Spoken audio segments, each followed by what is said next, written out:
नरक के नीचे जो निगोध है वह वनस्पति कायिक है या और कुछ है? निगोध कौन सी पर्याय का जीव है, पहले ये नक्की करो। हाँ, कौन से कायिक वाला है? साधारण वनस्पति। साधारण वनस्पति। देखो, मैं आपको कुछ बताना चाहती हूँ।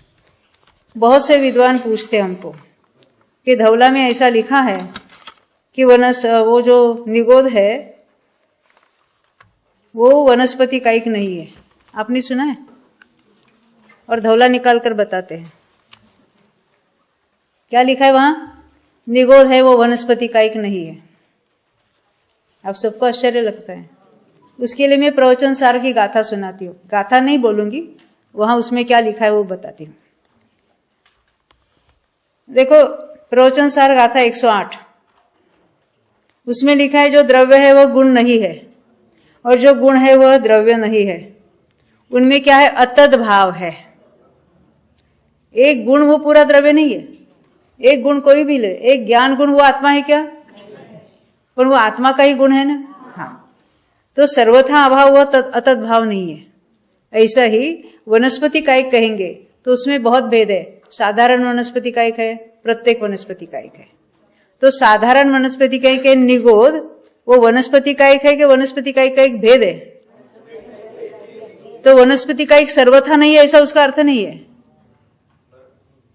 इसी में कहते हैं कि जो शास्त्र पढ़ते हैं ना, धवला आदि पढ़ने का तरीका अलग है। और वो पेज निकाला, वो लाइन पढ़ी हो, देखो यहाँ इसे लिखा है। ये ऐसी भूल बहुतों की हो रही भाई हेमचंद भाई। उसमें तो स्पष्ट रूप से लिखा है कि निगोध है वो वनस्पति कायिक नहीं है। अब हम कहेंगे एकेंद्रियों के कितने भेद है? सूक्ष्म है, बादर है, पर्याप्त है, अपर्याप्त है। हम कहेंगे सूक्ष्म अपर्याप्त भेद है। तो सूक्ष्म अपर्याप्त वो एकेंद्रिय नहीं है। उसका अर्थ क्या है?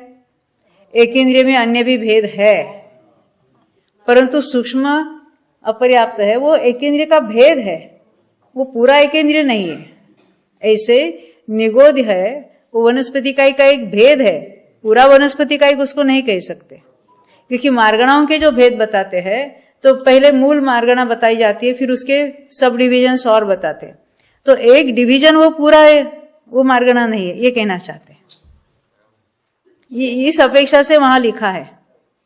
तो लोग कहते देखो यहाँ लिखा है निगोध है वो वनस्पति कायिक नहीं है, तो और कौन सा कायिक बचा? बोलो। वो वनस्पति कायिक का ही भेद है। ये काय मार्गणा में हम लेंगे उसको, क्योंकि एक एक मार्गणा की और हमने तो भेद करके देखा ही नहीं है।